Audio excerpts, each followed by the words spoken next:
It's funny, Dougal, because I mean, like yourself, I've been in brackets the climate movement, and for most of the time, me and Kalle have known each other. He never really gave me that much cred for that. But then when I mentioned like we should really talk with Dougald Hine, he was like, "Yeah, I like that guy." That's nice. We were talking, this was, I think, 2 years ago when we started the podcast. Johan mentioned the Dark Mountain, and I was like, I was very fascinated by the name, to tell you the truth. I was like, that sounds very gothic and slightly sinister. That's very fascinating. And I read the manifesto. I was very intrigued. Great to have you on. It's sort of a continuation of the discourse me and you have had on the sort of environmental movement. Well, I look forward to our conversation. Let's just dive into it. We want to talk to you about why you no longer talk about climate change. This is the trouble. You write a book where you say, I've realized that maybe I need to stop talking about climate change. And the first question is always about climate change. And then what happened was, for a long time, the reason why I was interested in talking to people about climate change was, okay, I'm fairly troubled by what we know and what we have good grounds to fear about what's implied by the stuff that the science tells us about climate change. But also, it's the place where people who are otherwise sheltered from the shadow side of modernity tend to get their wake-up call. One way of saying it is that, the modern parts of ourselves, the parts of ourselves that are not allowed to treat that something as real unless it's been delivered to us by the work of science. This is the place where those parts of ourselves get to experience and acknowledge a sense of living in a time of endings, which actually is a much more complex and multidimensional thing. But climate change is that place where the message is being delivered by the right voices for a certain mentality to get to take it seriously. So I, for years, was involved in all kinds of conversations around climate where it seemed worth throwing myself into because it was like the entry point, the gateway drug to people beginning to question larger and deeper stories about modernity. But in order to go there, it's necessary to start from inside the frame of science because, climate change is a scientific concept. It's brought to us by the work of the natural sciences, and then go beyond that to move from a starting point inside that frame to ask questions that can only be asked once we acknowledge that science can't do all of the work of knowing the trouble that the world is in and telling us what we need to do.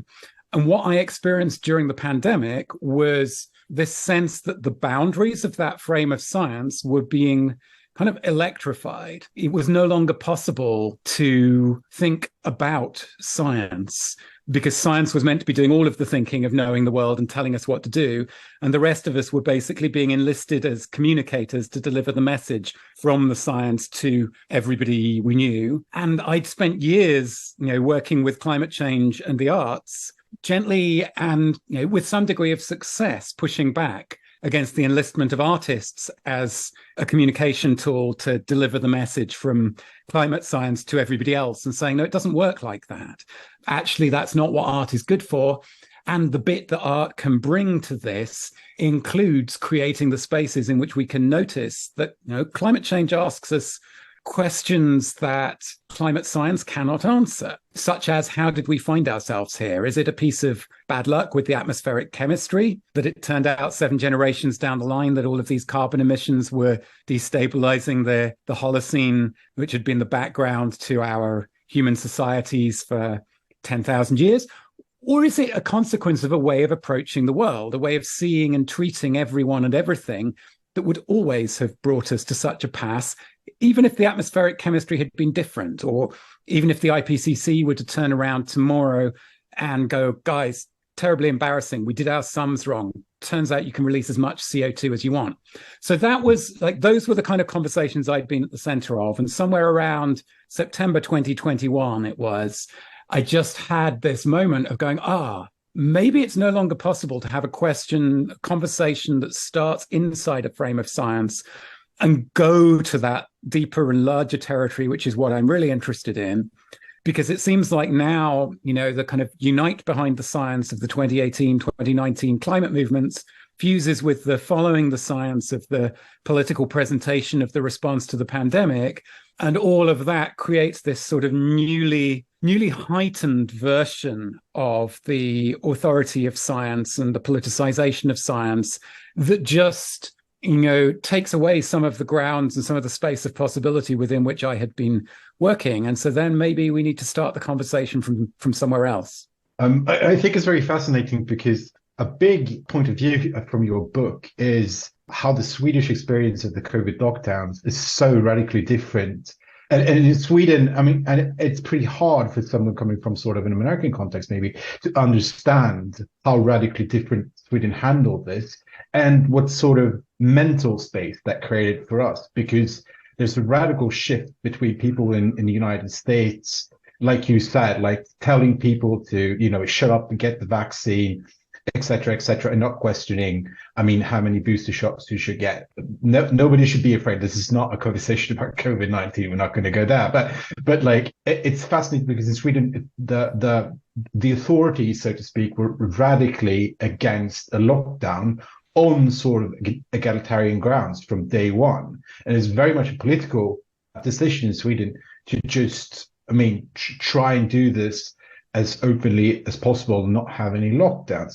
And that sort of mental shift when you sort of consume what is news in English, and we are talking in English, hence like the people who will be listening to this podcast would probably consume their news in English.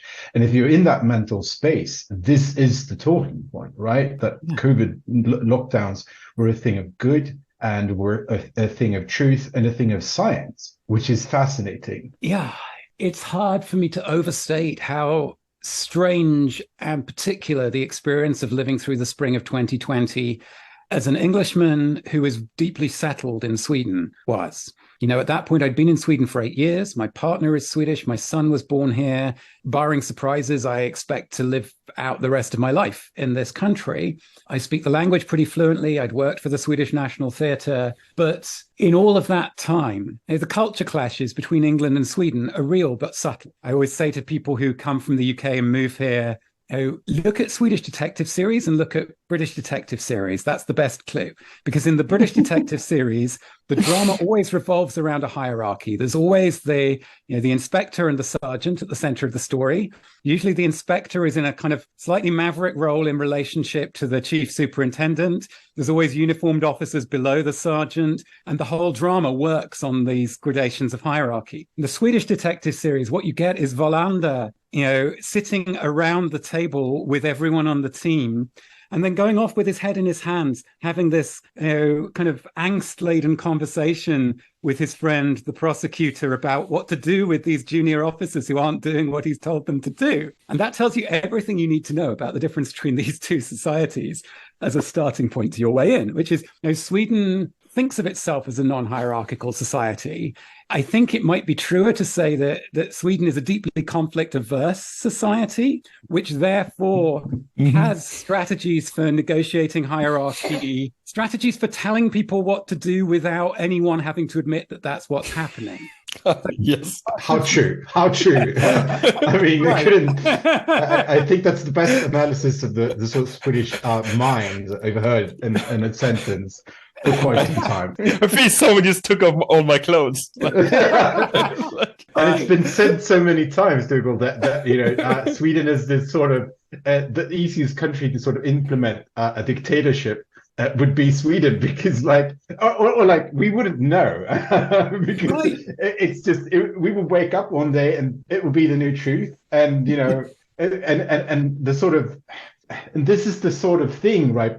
Because and you mentioned this in your book as well, Sweden has this sort of place in history that's very special in a sense that we escaped sort of the in many ways the many conflicts and the ideology that clashes on the continent and in the world, and that sort of played out in a microcosm of Swedish sort of social democratic politics.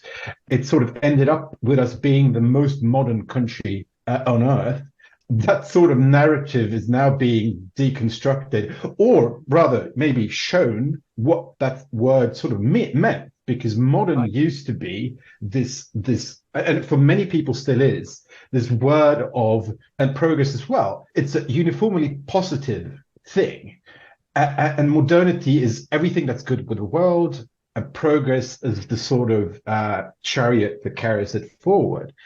And hence, I mean, Sweden, and also, and this is my last point for Sweden, but like it being this catalyst for conversations in the world, because you see it having these meanings in American discourse, and it used to be, I think, in British discourse as well.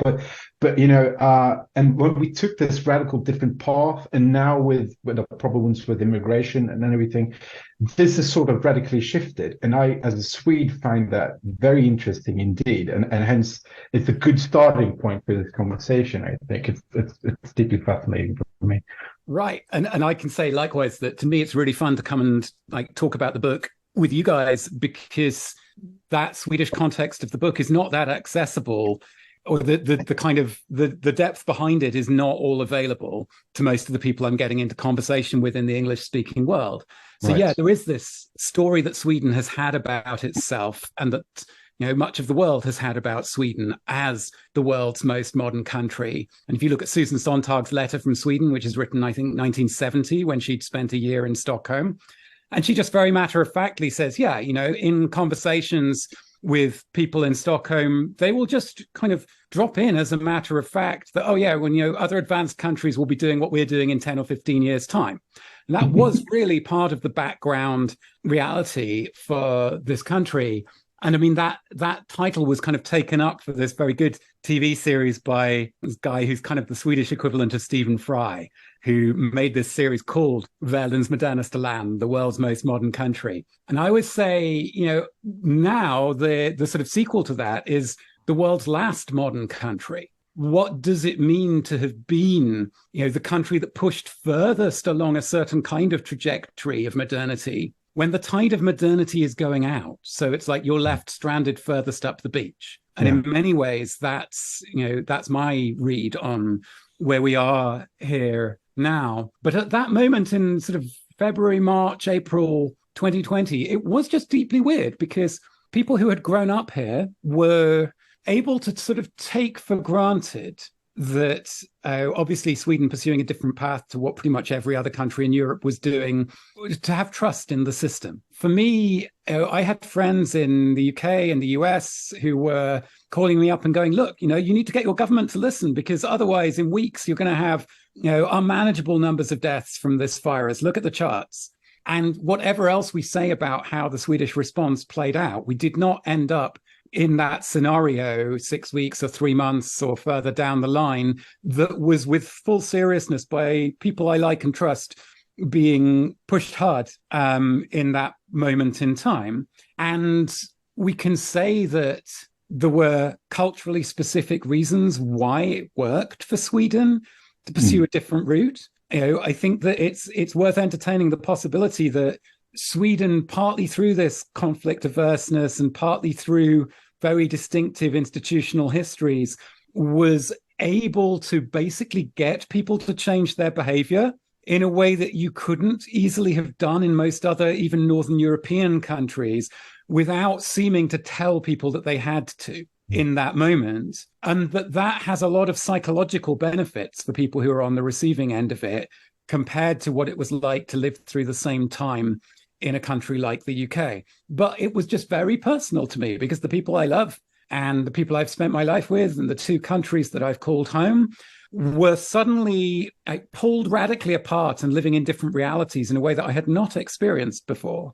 And so that's another of the seeds of the book, really, is just puzzling through what came into view for me, what was, you know, revealed in that sense of the word apocalypse by the kind of apocalyptic moment, the moment of hidden things being brought into view of the COVID times.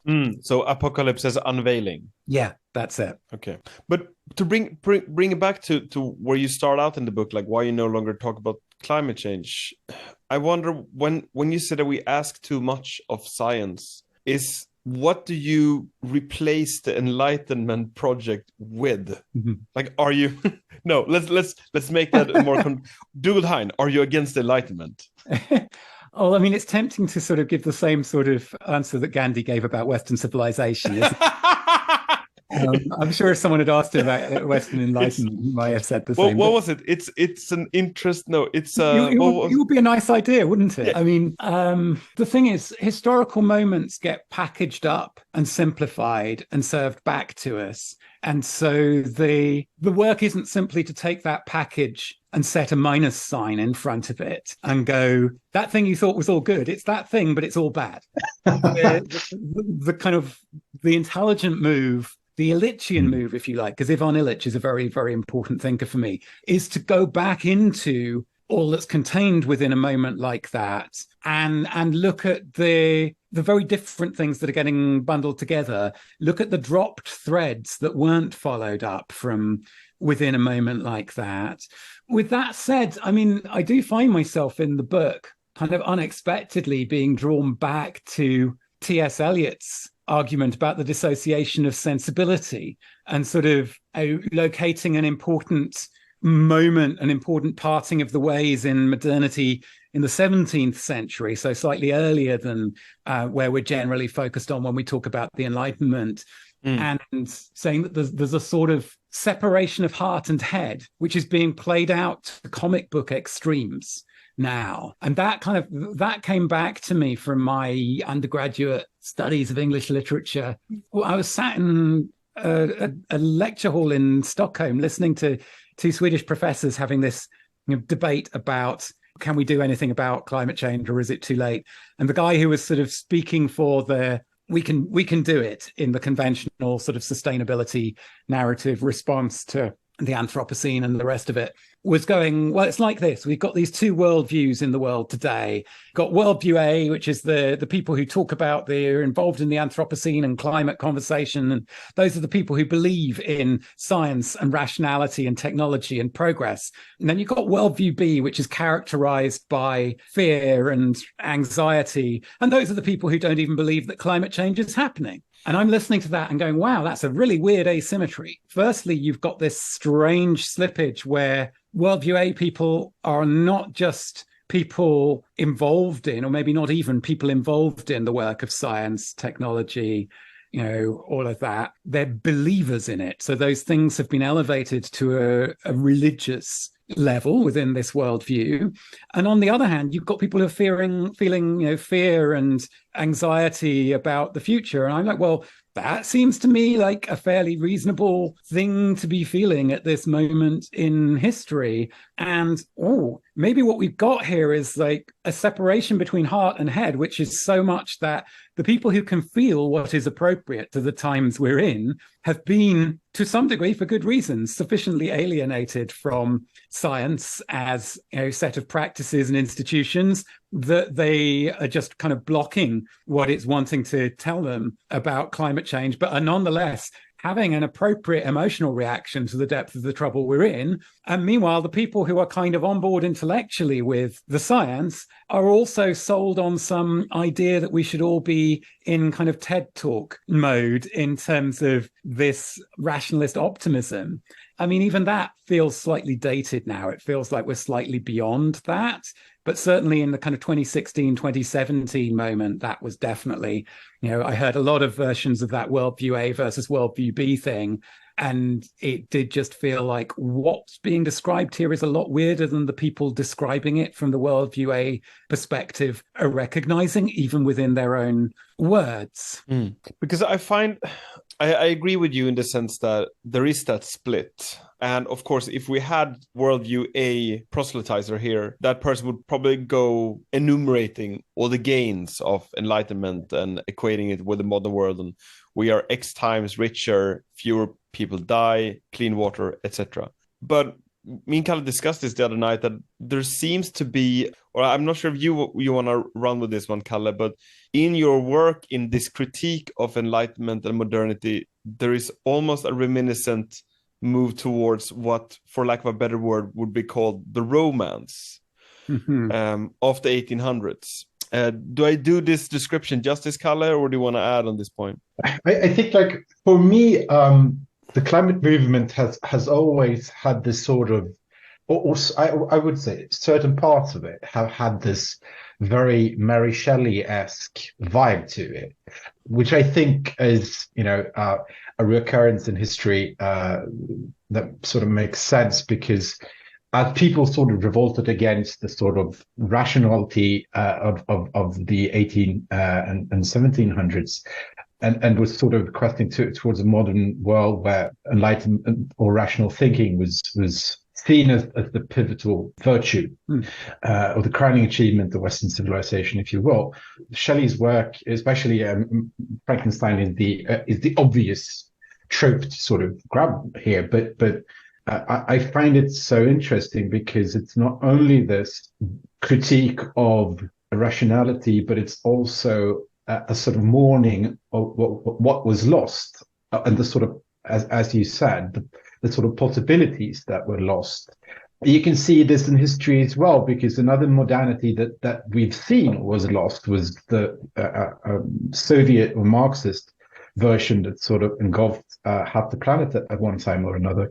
And there was also a deeply rational society, we would say, but it was built on premises that just didn't seem to hold up to reality at one time, and weren't they weren't sustainable. And hence this sort of challenge to the current sort of Western project, or the global project of modernity, I think is sort of similar in that sense, right? Because you could sort of see it coming sort of apart in the seams. And also that even the people who sort of believe in it the most have a deep distrust of not only the project in itself, they have to be either very radical in either sort of way, either hyper positivistic or revolutionary in some other sense,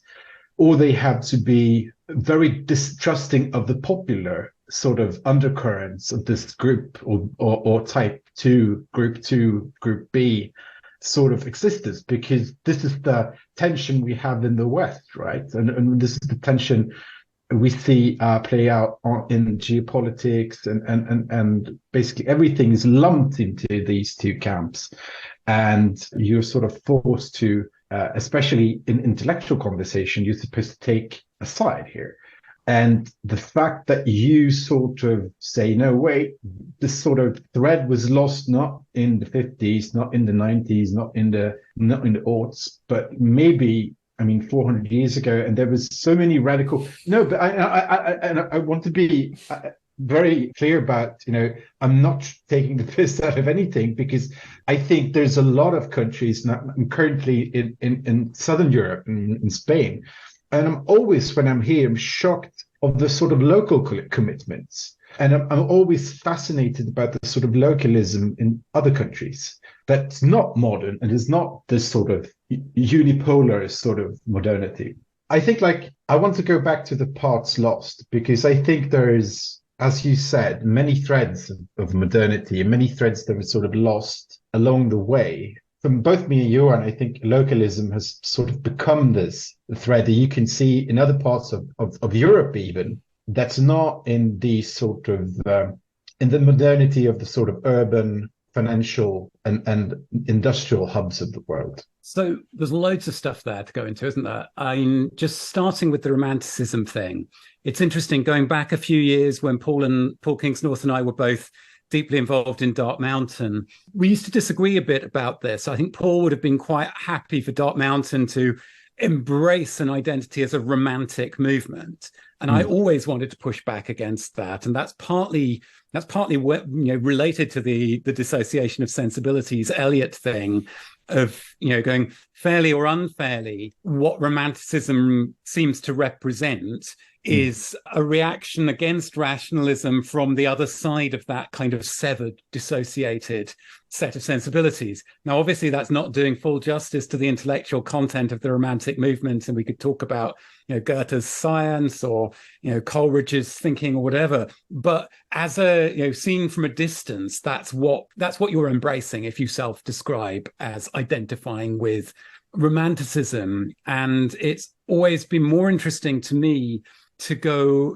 a kind of a tempered reason that isn't making absurd claims in the name of rationality, that is kind of rooted in a more integrated, we can get there via all sorts of directions now. I mean, part of why Illich is important to me is because he's so rooted in medieval thought and therefore very grounded in a set of assumptions that just don't fit a post-Cartesian kind of severing of mind and body or heart and head. That just, it's not easy for him to take that seriously.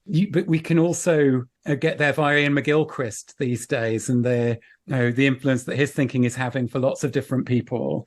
Could you slightly unpack that for me as well as maybe some of the listeners? Great, yeah, sure, absolutely. So Ian McGilchrist, who is a neuroscientist and philosopher and originally a literary scholar, he has this kind of huge sort of body of work now around the two sides of the brain and the two worlds that they inhabit and the relationship between the two. And he sketches this kind of grand historical narrative of these kind of periods in which the two sides are working together very fruitfully. And then this will tip over into a period where the left side of the brain, the bit that can only see the world in a sort of static, calculative, quantitative way, dominates and doesn't realize that there is any more to the world than the part of the world that it experiences. Different traditions are finding a useful metaphor, at least, and possibly more than that, Ian's work, for precisely attempting to not get trapped in the sort of romantic versus rationalist binaries. So, I mean, the other bit of this for me is the book is clearly thinking about and with the concept of modernity. And I have my own sort of common sense definition of modernity, which is that modernity is this sort of historical window within which it seems to make sense to treat our proximity to the future as the most important and best thing about the group with which we identify. And so that starts as being quite a kind of geographically specific pocket, in the sort of 18th century, really, and radiates outwards until it covers a lot of the world in one way or another. And meanwhile, you get these kind of different reactions to modernity. And obviously, postmodernism, we generally think of the sort of Paris post-68, the kind of thought that coalesced in seminar rooms in Paris after the sort of historical defeat of 1968.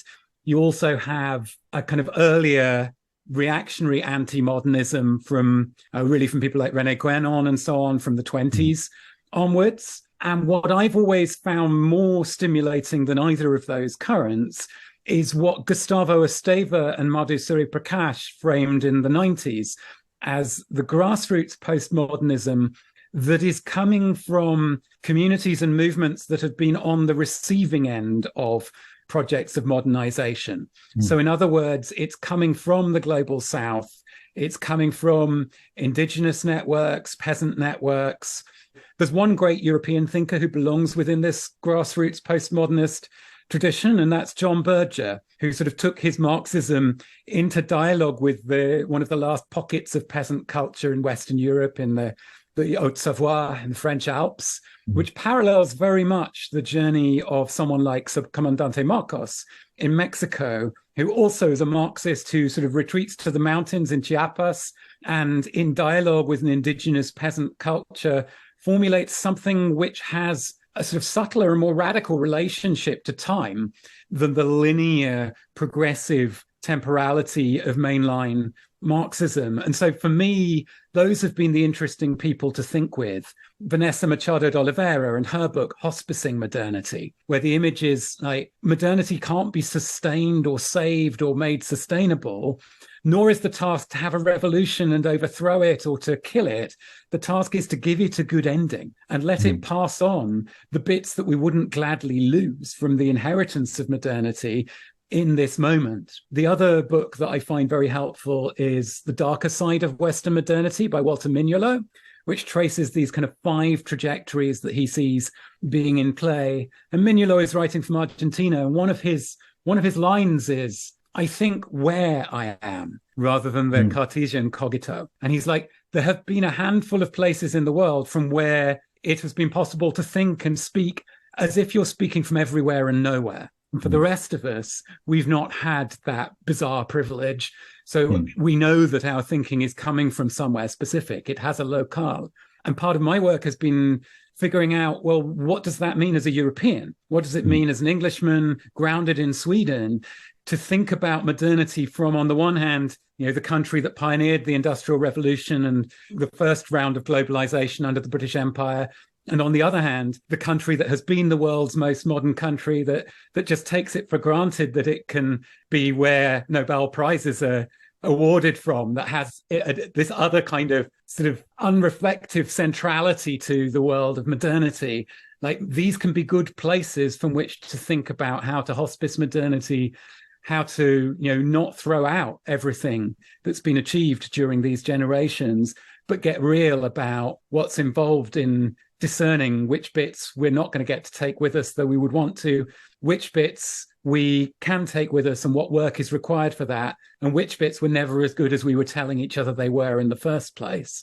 So that's kind of where I land the book, really, is with that kind of map of how we find the sorts of work that are called for. That's really attractive to me, I have to say. That's really attractive. Yeah, I come to think of this Kipling quip. What do they know of England who only England know? Oh, yes. It's like you could, like, what do they know about globalization that only globalization know? Right. I mean, that's us, right? All other culture. Yeah. I think there's this. I also picked up on one piece when reading your book. I'm thinking of, because you describe now some of the differences between yours and Paul's perspective on sort of the Dark Mountain project and essentially how you approach modernity without necessarily needing to have a solution to the problems, or the solution orientation is part of the problem, one could also say. But I'm wondering also here, because there was one part at the end of your book where you talk about like no left turn, where there was this man who talked about, well, should we have some sort of system change instead of climate change, which is obviously a sort of whistle for leftist politics, which you also clarified.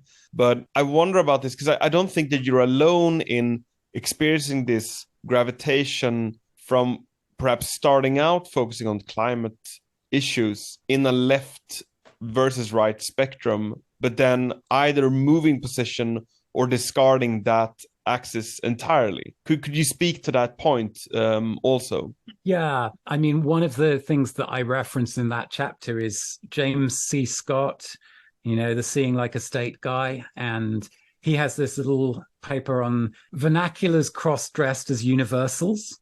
It seems to me that one of the examples that we almost never talk about in that context is the whole idea of the left-right frame. You have this thing which obviously starts with this single historical moment of revolutionary France, and that then, like lots of things that originated in cities like Paris or London in the late 18th and 19th century, gets projected backwards and outwards as if this has discovered and disclosed a structure that is just always there, rather than being a historically specific frame and formulation and package.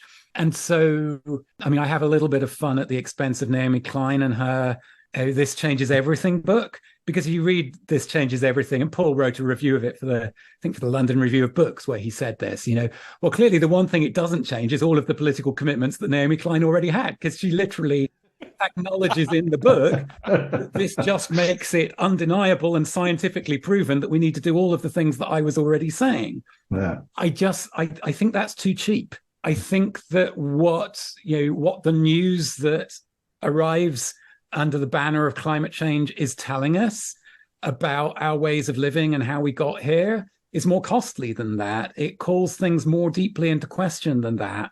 Chris Smage, who I draw on a lot in the book and I have a huge amount of time for, he's the small farm future guy. He'll often say, people's attachment to the nation state as if this is a kind of timeless universal thing that's just going to be there in any possible future is always baffling to him.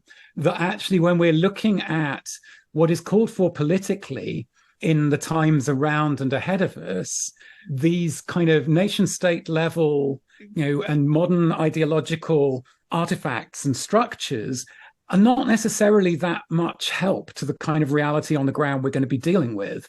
And Chris has this idea of the supersedure state, which is basically it comes from something that beekeepers describe of how you have a situation where a queen in a beehive dies, and then the hive has to kind of quickly turn other bees into queens in order to deal with the vacuum that has arisen. But Chris's version of that applied to human societies is you get these scenarios in which the nominal power and extent of the centers of power remains as it was, but in practice, their ability to exert that power is getting weaker and weaker on the ground, and pragmatic, improvised responses have to be created by those in place to the increasing absence or the increasing inability of those who are formally required to administer the existing centers of power emanating from the nation-state structures in the reality on the ground. And that can go very bad or it can go quite well, depending on all sorts of factors on the ground, but that might be where the action is. Another version or something that kind of resonates with that is this thing that Ivan Illich said towards the end of his life. It's not written down anywhere, but it's been mentioned to me by his friends. He used to say, the limit of political possibility today is the number of people who can sit around a table and share a meal together. And I always say that sounds lots more pessimistic than it actually is, because we don't all have to be sitting at the same table every mealtime. You can actually start from that statement and extrapolate from it something that scales outwards without scaling upwards to become quite, large and widespread and effective, but still operating primarily at a human scale. And so, a lot of what I'm interested in now is what are the things that create the conditions of possibility for what Chris is describing in a small farm future, for what some of the solar punk guys are talking about, for these kind of smaller scale improvised responses that are not heavily structured by ideologies inherited from modernity, and that create the conditions of possibility for lives worth living after the failure of the attempt to sustain or double down on projects of modernity. And I mean, the other person who comes to mind in thinking about all of this is Federico Campagna, who has this Italian philosopher, has a book called Recreation for Adolescence. Is that it? That's the subtitle. Prophetic. The title's got something to do with prophecy or prophetic in it, and the subtitle is Recreation for Adolescence. But he goes, sometimes you're born into the ending of a world. This is a thing that happens. It's happened before in other times and places. The sign of being at the ending of the world that you were born into is that the future doesn't work anymore. When people try and draw a line from the recent past through the present into a hopeful extension of that trajectory, it just doesn't convince people in the way it did 2 or 3 generations ago.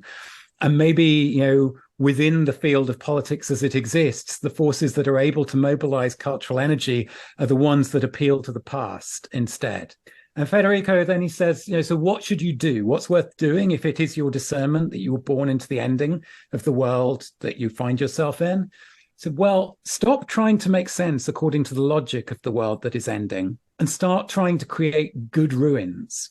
Because whatever comes next, whatever is already coming from the edges, is going to be made not from a clean sheet, but using, the discarded rubble of ways of making things work, of institutions and structures and bodies of knowledge that assumed one form within the world that is coming to an end, that will be put to presently unimaginable uses in the unfolding of it all. But you can, looked at from that vantage point, you can go, right, how do we where are the resources within our current societies which are not under an obligation to pretend to make sense according to the logic of the world that is ending?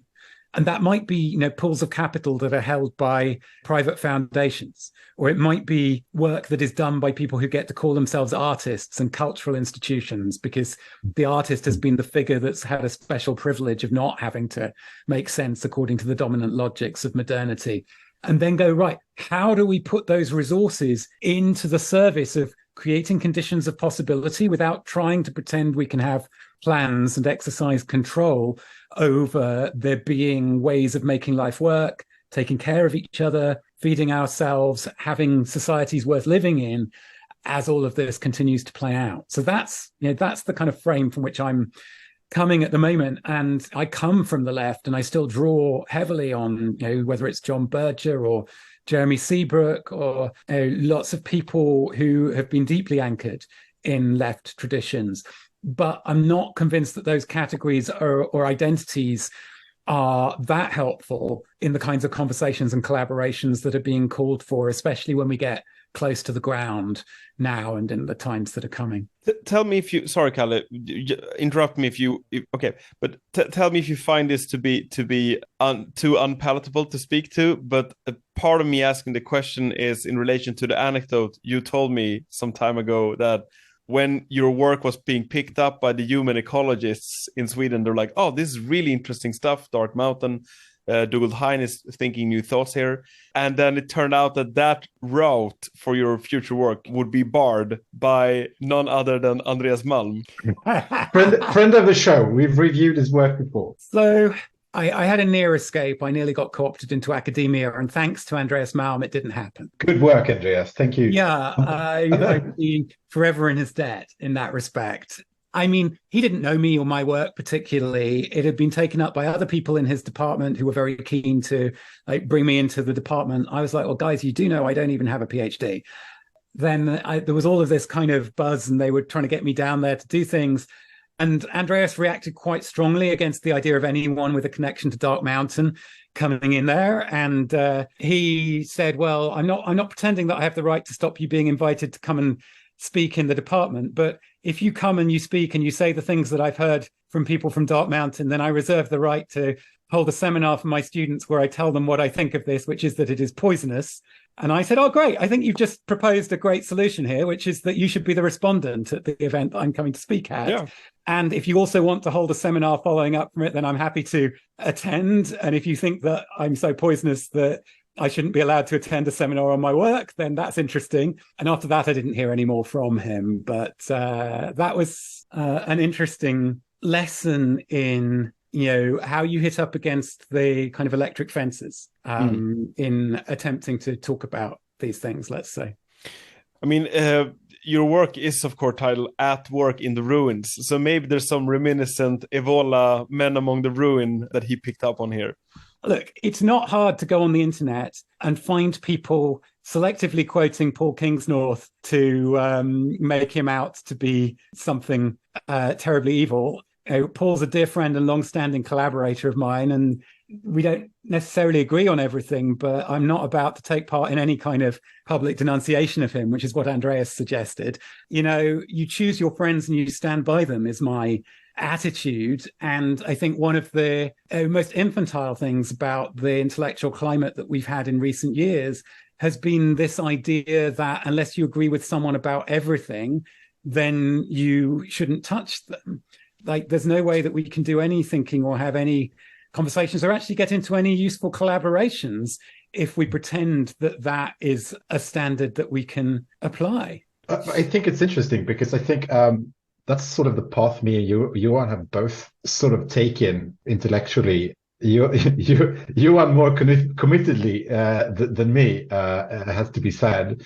He's a bit of a sadist when it comes to said electric fences, but I sort of recognized I could sense the force field in academia and promptly never went into it. But I think that's why these conversations are so interesting, because I come from a sort of right milieu of I'm a business major, which is I mean, and you know, when I talk to many of my peers from the days of study, by the way, in Uppsala, now many have, and I laughed out loud reading your book, because many of them have now pivoted to you know, climate change related fields. It's very fascinating, because even that the last year, the sort of collapse of capital in the West has also sort of radically changed the material sort of underpinnings of that wave of,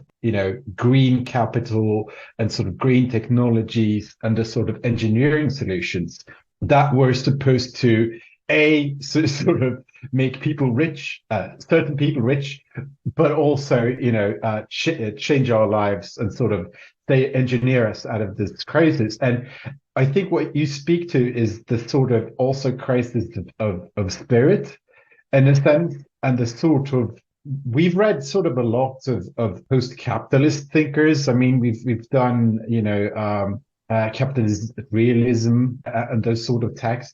And we've always sort of come out of those readings very depressed. And my feeling is that a lot of people, whether they define themselves as right-wing or left-wing, they're very depressed because the current times and the sort of inability of people to you know, imagine a sustained future.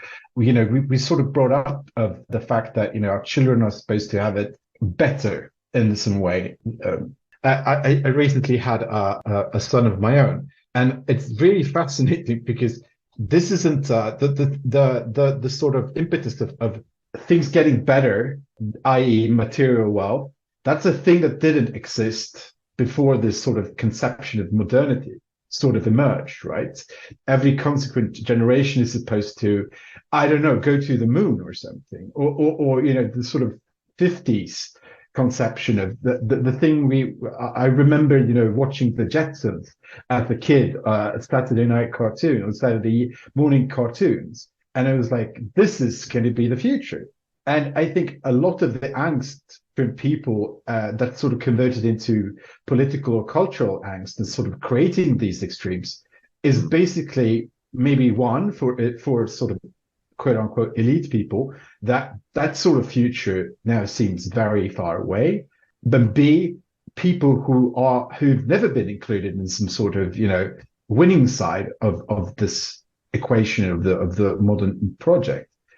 And hence, you know, when everything else has been stripped away, and especially sort of the sense of place, the sort of discourse you're presenting to us here, I find deeply fascinating and also hope-giving, because it's sort of something human and something that can be done. It's not putting faith into science or the ingenuity of Silicon Valley or you know, Elon Musk or one of these people who are highly fallible, and instead sort of goes back to, no, but what can we do on my block, and how can we think ourselves sort of past this failed modernity.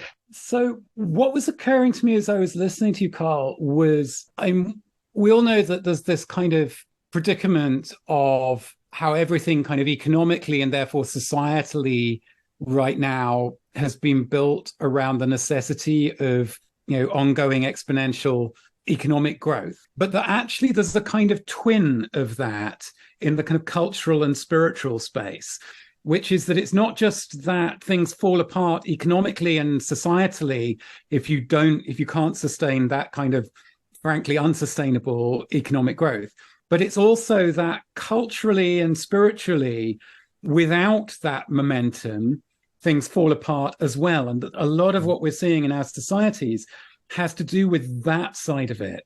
Like you mean like your sense of self? Well, sense of self, I guess, meaning, belonging, we could try and map out a set of words around it. But it sort of came into focus for me when Carl was speaking about depression. And, Mark Fisher is the instance of someone who was both a great diagnostician and victim of that. Yeah. And I think John Berger, perhaps, as somebody who actually, was sort of tapping very deeply, such that he provides some kind of a clue or a model of how you go beyond where Fisher and a lot of people on the left of his generation got stuck. Berger says somewhere that nihilism is a privileged position. It only works when you're cushioned on extreme material privilege. It's not something that you will find among the communities that are on the wrong side of the walls that divide the world, in Berger's terms.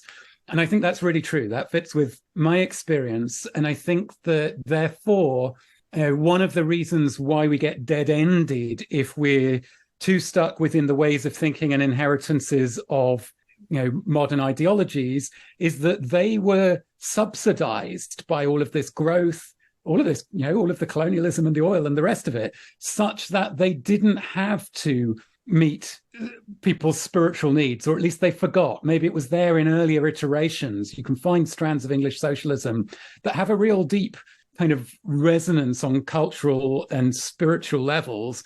But by the mid-20th century, the achievements of social democracy in one form or another are taking the left away from that at the same time as, the Soviet project has in its own way gone away from that.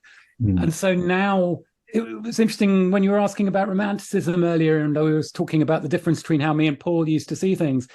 I was wondering whether Paul and Martin Shaw, who was also very close to Dark Mountain, whether they might see things slightly differently now, because both of them have gone through these conversions to Eastern Orthodoxy, or to Christianity in the form of Eastern Orthodoxy, let's say. And that, I suspect that, that they might have more room for reason within an Orthodox worldview than a straight-on Romanticism would suggest. But that's a conversation to have with them.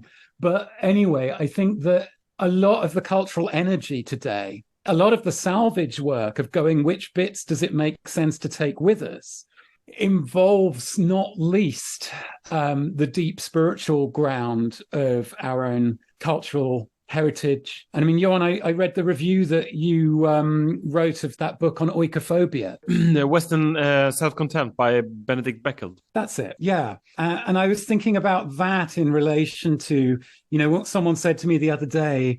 It's really strange. In these networks that I was part of, where 3 years or 5 years ago, it was all talking about indigenous stories.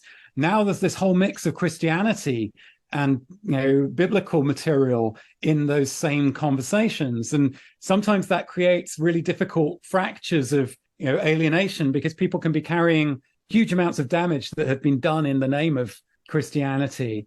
But at the same time, I do think that part of the work of listening to, learning from, being in dialogue with indigenous cultures in a grown-up way is listening to what we're being sent back to look at within our own ancestral lines, including reckoning with the damage and the toxic sides of that, but not reducing them to the damaging and toxic sides of them. And that definitely feels to me like part of where we're being sent, because if you try to solve all of this, or if you try to respond to all of this inside the box of what is allowed to be real within secular modernity, and you let in the shit, the toxicity that was cropped out of the picture when we were telling ourselves the Hans Rosling version of the story of what modernity has been, but you still keep out the other stuff, the spiritual, cultural, unmeasurable stuff that was not meant to be taken seriously by grown-ups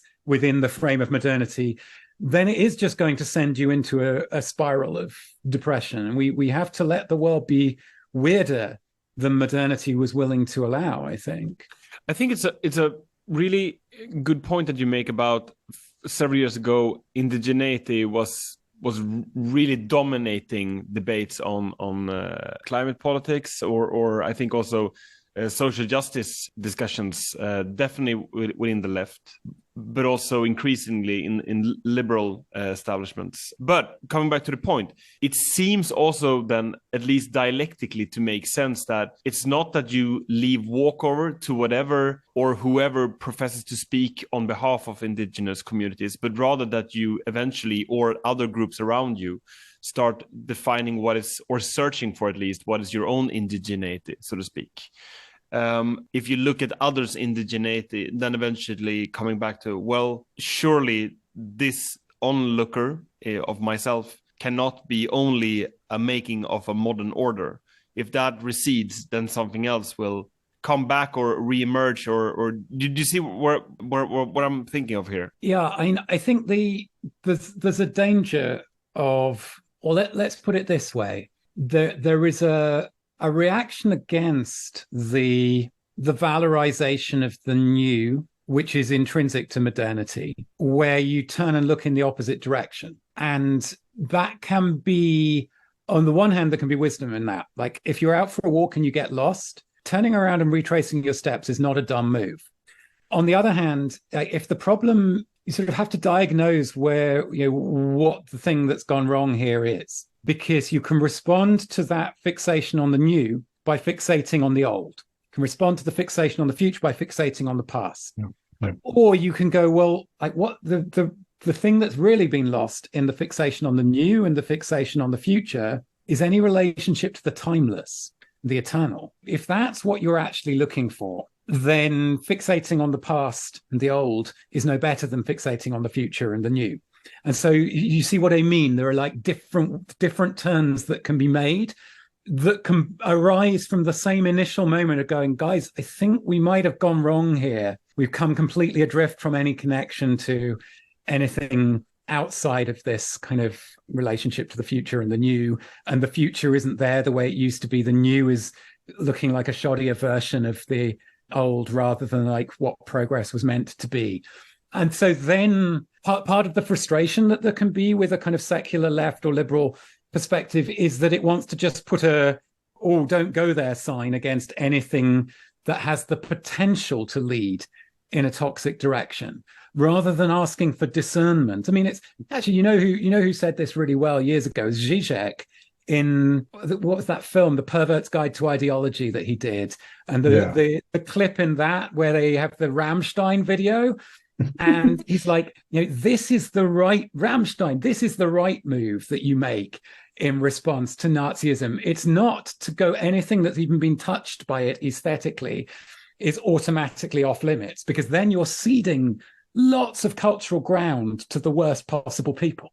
What you do is you go and look for all of the stuff that isn't the thing that's actually the evil, toxic thing within it, and you steal that back. And so in the same way, like not ceding the ground of this intuitive and culturally quite energized move of like going, we took a wrong turning somewhere. We need to look back. We need to take more seriously where we came from than we have been doing. It's got resources that might help us figure out a way that we can keep going. Like not ceding that to the worst possible people just because the first moves of it might lead in the same direction that they might then take somewhere we don't want to go. Does that make sense as a way of passing It does. But that's, for me, that sort of even verges on sort of a theological discussion in the sense, because modernity has become so puritanical, and it's very much, well, it's sort of a Cromwellian thing in a sense, right? Because you have, on one part, you have sort of a leveler, sort of very egalitarian, very sort of let's just chop everything down and it's the system, right? Or we have the ultra sort of puritanical, no, we need a very top-down approach to this, and it's about, you know, faith in a very specific sort of system, and this system has to be run by state power, and it's sort of the antithesis of the sort of syncretic view that I find the most interesting sort of pathways forward, which is always, you know, sort of rooted, if not outright rooted in sort of Christianity. It's rooted in some sort of identity space of where we've come from. And it's It's very interesting that you said that Paul had converted to Christianity, because I did not know that. Actually, I'm obviously not as read up on him as I should be, but it's very interesting because you see this, I think, on all sides of the ideological spectrum. People who sort of want to disengage from the sort of tribal politics of left and right and sort of want to integrate some sort of greater, maybe metaphysical space. I think in themselves as well, because they've sort of stopped believing in the God of progress, and they said, well, okay, but people have survived before, and we've sort of built something here on the grounds of believing some things, and we've learned in the name of progress that these things were sort of very bad, but they cannot have been all bad since we sort of succeeded.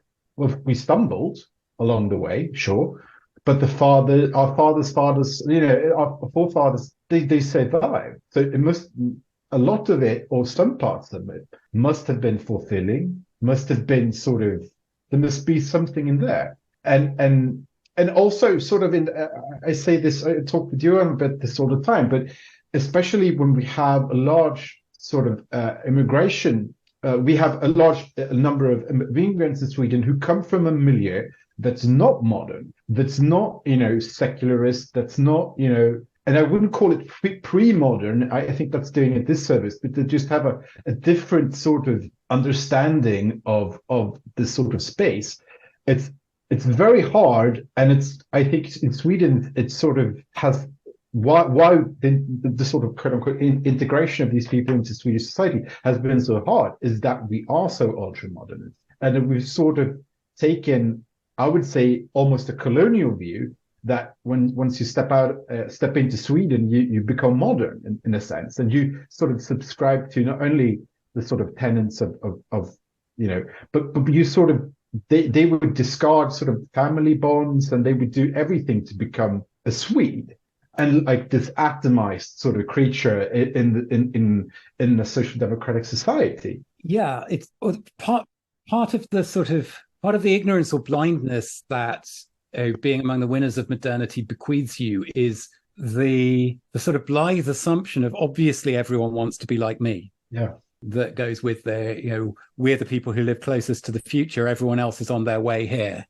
I think I might want to say that lots of the folks who I got to know, when I did Swedish for Immigrants classes, so 2014 it was. So alongside some of the first wave of mostly young men arriving to escape the war in Syria, and my partner Anna, she's Swedish, but she had worked and lived a lot in the Middle East and speaks Arabic, and therefore our home became a kind of a place where people who had recently arrived in this society and white Swedish folks were hanging out and getting to know each other, and a little pocket of some possibility of genuine intercultural encounter.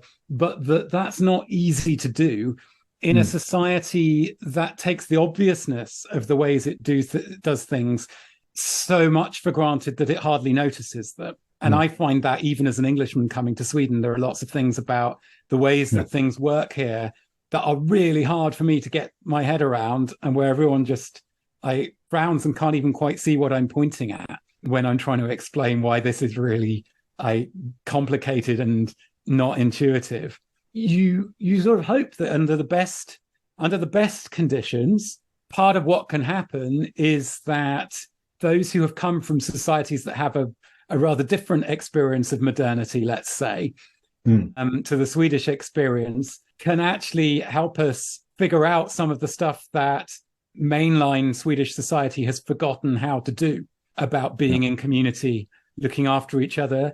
And in the next breath, I want to say that living in a small town, in poorer commune, in a rural area of Sweden, I feel like my community has forgotten less of that stuff than the big city Sweden that I experienced for my first 9 years in this country.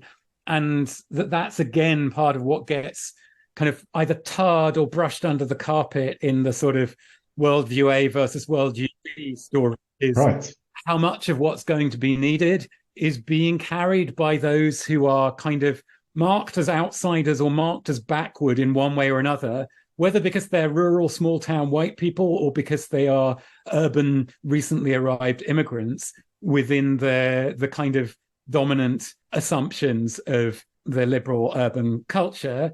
And then we have people who I very much dislike who come along politically and are very good at sort of setting one of those groups of outsiders against the other, which is profitable politically, but doesn't get us any closer to figuring out how we're going to make things work in the times ahead in these societies. So that I guess that's sort of my take on it.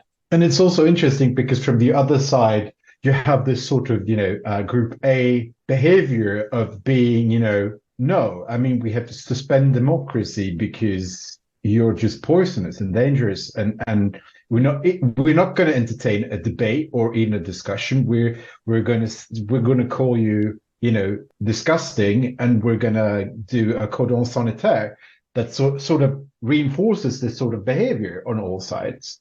So, yeah, and so what you end up with is something that is broken. Do you know that? Right. What's her name? She's editor of, I think it's The Tablet in the US, and she wrote these two great essays on brokenism, where she's like, the real fault line within American politics today is not left and right or like any of the other frames we're normally given. It's those who think that things are broken and those who think that they're just, they need a bit of patching up. Like that's the divide. And people who don't agree with each other politically can nonetheless recognize a lot in what each other are saying on the kind of brokenism side of the line. And where I've had that conversation with people in European Green parties. I'm like, in the parliament, are you the avant-garde of the three old blocks that are basically everything still works and we just need to tweak it a little bit this way or that way? Are you just like the kind of the sustainable avant-garde of that? Or do you have more in common with the weird mix of outsider parties who have a substantial proportion within the parliament these days, who, while you might disagree strongly in lots of ways with what they are pushing for and their explanation of why things are broken, are nonetheless capitalizing on people's deeply felt sense of how broken things are in these societies? And I think that's like a real question for green politics. But I think that the actual, what follows from this diagnosis is mostly what we've already talked about in terms of look for how to work closer to the ground, look for how to rebuild from, I think a lot about Polanyi's. You mean Karl Polanyi? Karl Polanyi, yeah, in The Great Transformation. He has this thing of the double movement where he's like, you have the sort of first wave of globalization and free market liberalism, and his famous soundbite is, laissez-faire was planned. That's the first movement, the top-down movement, the sort of the great reset of its day, I sort of say in the book. And then you have against that, not the thing that Marxism would like to narrate of the kind of unified class consciousness as the source of what pushes back against that. That's only at best part of the story. That actually what you have is an improvised response coming from many directions, often starting locally in response to the destruction that is being caused by this utopian and self-interested project of free market liberalism. And that is people just responding to the chaos and destruction that they're seeing unfolding from that, without necessarily having very much in common politically or socially or culturally, and without necessarily having to like each other or collaborate closely.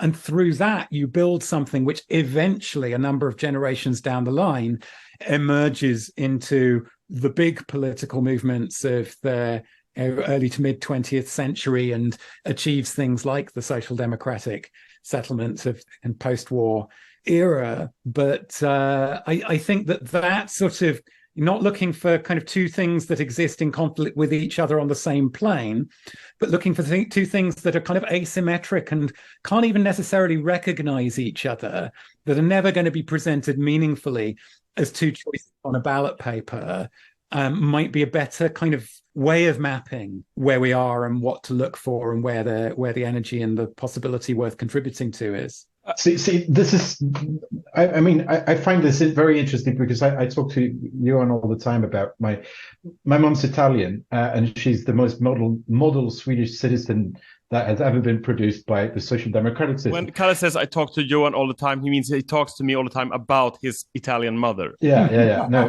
but rather, when I go south of the Alps, I see a radically different sort of approach to politics, which isn't top down. There's this wonderful Gore Vidal line, I think, from the 70s, where he sort of escapes the 60s and 70s sort of breaking down in the United States and moves to Amalfi, and he goes.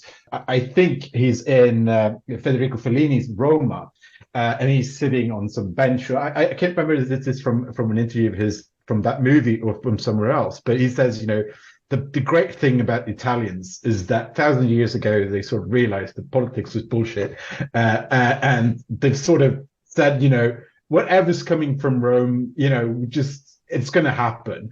We just have to muddle on through it. And I think just this sort of realization, while in a Protestant northern country can seem like irresponsible and nihilistic, and the majority of my lifetime has seemed irresponsible and nihilistic, now seems slightly hopeful, because when you are in Spain or when you are in Italy, you have this sort of fragments of an older system of guilds, of local government, of local governance, and of local sort of identity that's not really present in these unitary states up north. Because Germany is probably a slight anomaly here because of its history, but it's interesting that both Sweden and England, or I'll say England rather than Great Britain, has this sort of hyper centralization, and historically has been the two most maybe centralized countries in Europe, and the US comes from this sort of radical tradition of not being that, but more and more have, due to sort of geopolitical needs and economic needs and others, have become this very much centralized country. And I think, that sort of version of modernity is very much what's been presented to us, especially in this sort of COVID dance. Ironically, in Sweden, it took another path, again, talking about paths. But when you go down in south, you see this sort of Latin alternative to modernity that's not really buying 100% of the laissez-faire stuff, and says, no, I mean, farmers should have certain rights, and it's interesting to do local stuff, local foods and local traditions and local festivals, and and all these things that for me seem to be only buzzwords in Sweden. The countryside should flourish. Well, okay, but like all that, the politics that even sort of suggested that. The Centre Party is an interesting example because the only peasant party in Sweden now is the most hyper-modernist, version of itself it could ever be. So those are the sort of differences I find interesting, and that's who you speak to, and I really find myself in agreement there. Yeah, I a lot of it is just within modernity. You have this expansion of both the state and the market, where more and more the dominant and legible logics of how anything gets done are either I'm doing this because I'm being paid to and I need money because otherwise I'll be homeless next month, or I'm doing this because I'm being told to by somebody who has the ability to exercise power over me. And so the fact that humans are capable of coming together and doing things for reasons that aren't dominated by either of those logics kind of goes missing from our experience, or is kind of written back in as a tertiary element, the third sector, volunteering, civil society, rather than as the first thing that everything else depends on. And David Graeber was very good at sort of drawing attention to this. He'd talk about the everyday communism without which everything would grind to a halt. Like if everyone literally behaved the way that we officially describe human beings as behaving, then nothing would work. It's only because it's all subsidized by our everyday kindness and generosity and care and willingness to do things for each other without keeping accounts, that anything ever works.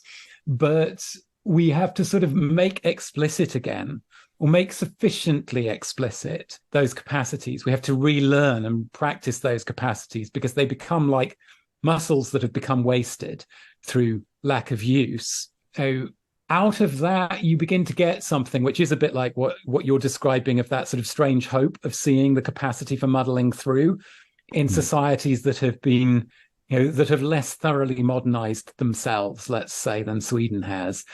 Looking for where are the pockets, even within a society like Sweden, which have had to retain some of that capacity, or had to reinvent or re-import some of that capacity. And how do we create contexts in which we're able to sort of lean in together to the overlap of that between different pockets? Like that's how you find like the most hopeful glimpses of possibility, I think, within these highly modernized societies starting from here. Can I piggyback on that? Because I think it's good that you try to ground this back to Sweden, because my view essentially of what was the Green Party or Green or climate movement not that long ago, but like maybe 15 years or so, there was still sort of, the Schumacher phrase, small is beautiful.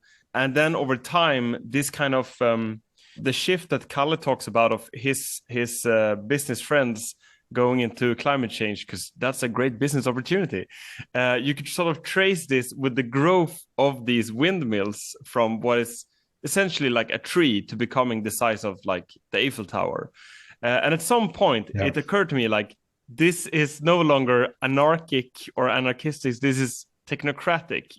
Like, to build these things, to manage these projects, you have to have a different mindset and hence a different goal or for society. You're team A, to go back to what you talked about earlier.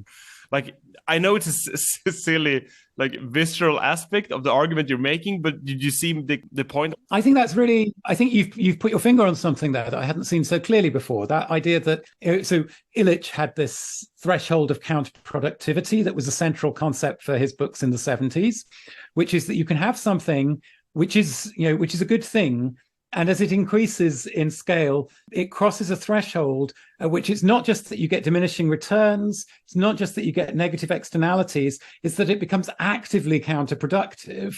It becomes a qualitatively very different thing. And just to kind of to ask the question of, like, what size of wind turbine was the point at which it crossed that threshold is a really excellent question, which I've never heard put before, but that I think you could do a lot with. And one of the things I'm describing in the book is this sense of a kind of fork in the road, which is between what I call the big path and the small path, which is really a set of branching paths. And saying that people who experienced being on the same side, even 5 years ago, find themselves now in active, tension and conflict with each other. And I think if you look at George Monbiot's attempt to sort of bring down and sort of smear Chris Smage the other week, and actually what's happened in practice, which is that Chris has shown the weakness of George's use of data in regenesis. And this is the Monbiot, the Guardian. That's right. So George wrote this book, Regenesis, which he has kind of sold as agriculture is the worst thing that ever happened to the earth, and the sustainable future lies through some Finnish startup growing bacteria in vats that are going to feed us all. Now, he oscillates backwards and forwards between rhetoric in which he says that we need a farm-free future, and then other things that he can appeal to where he goes, well, no, that's not what I'm saying at all. I say very nice things about agroforestry in the book as well. So it's certainly, George represents, I think, in good faith, this kind of big path, which is doubling down on the logics and promises of modernity as a response to the depth of the trouble that we're in.